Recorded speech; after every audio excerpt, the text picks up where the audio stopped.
It's always an awesome day when you get to open up new filament for your 3D printer. We've got gray.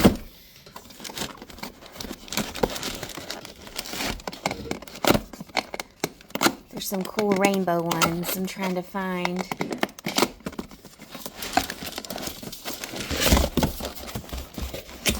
This is one of the rainbow ones. It's hard to see all the colors.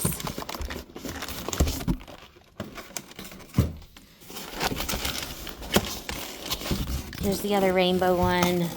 Oh, we're gonna make some cool stuff.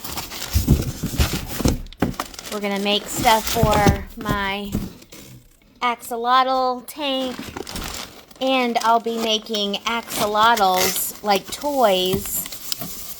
You know those dragons that, you know, like they look like slinkies? I'll be making those, but they're gonna be axolotls. I have a friend that's designing the file for me. It should be ready by the middle of this week. So super excited. We'll have some 3D prints going on in the background when I go live. And if y'all are interested, I'll do more videos with my 3D printer.